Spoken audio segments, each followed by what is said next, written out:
Mbaniriza ku channel yange. Leero tugenda kubeera nga tukola banana chips. Balage batya osobola okubeera ng'ozibekinga mu oven ne zivaayo nga tezitaaninze black nga bulungi nnyo. Tugenda kubeera nga tufuna amenvu agali ripe obulungi. Tokozesa gali overripe, kozesa just agali ripe nga gano bwe muti bwe mugalaba. Oluvannyuma nagalongoosezzaako ne kitchen towel okubeera nga ziggyako obukyafu bwonna obuyinza okuba nga buliko. Then making sure nti preheating your oven at 80 to 90 degrees Celsius. Wano otandika okubeera nga osusumbula amenvu bulungi nnyo. Twerabira kubeera ng'osubscribinga ku channel yange, likinga video and leave a comment below. Buli w'osubscribinga ng'onyize kade making sure nti onyiga ku all notifications obeere nga notifications zonna eza video zange ozifuna. Let me know what you think about my recipes in the comment section. Oluvannyuma ng'omaze okubeera ng'osusumbula amenvu, tandika okubeera nga ogasala mu slices entonotono nga slices zino z'olaba ze nasaze. Si ntono ate nga si nnene, so ziri awo mu medium. Making sure nti slices z'osala zonna ziri uniform such that amenvu gano ng'ogatadde mu oven muli nti gonna we gabeekinga gabeere nga gali on the same level, ofune result nga ziri uniform bulungi nnyo.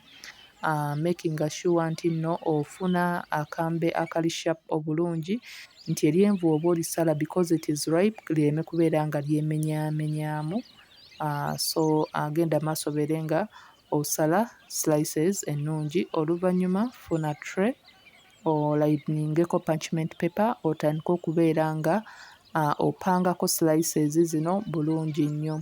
Banana chips zino osobola okubeera ng'ozikola ewaka nebeera nga snack eri abaana because it is healthy ate buwooma so buba bwangu eri abaana okubeera nga babulya. Oluvannyuma tandika okubeera nga kuno olwabbingako ne lemon juice oba citric acid. Citric acid kyakola nti ayamba okubeera nga preservinga amenvu gano n'okubeera nga preventinga okubeera nga gataaninga black, so protectinga n'abeera nga agayamba okubeera nti no gasigala gakyali ku kala yaago nga gali mu oven muli eri mw'ogabeekingira.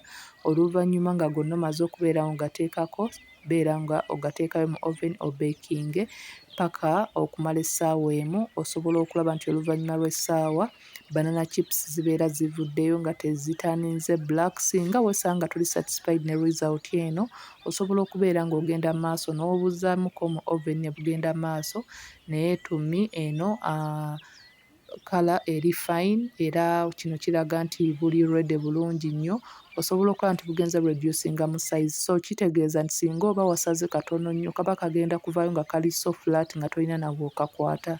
So kirungi okumakinga sure nti nno you balance your size okubeera nga ofuna chips ennungi.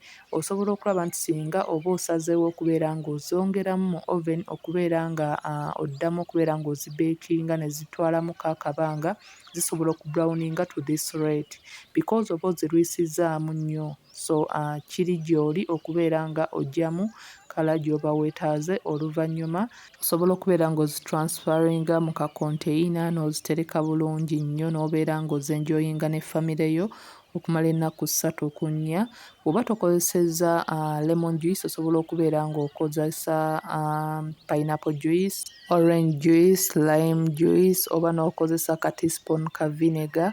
Bino byonna because biri mu citric acid bibeera nga biyamba okubeera nga bananas zino tezibrowninga. Until next time, thanks for watching.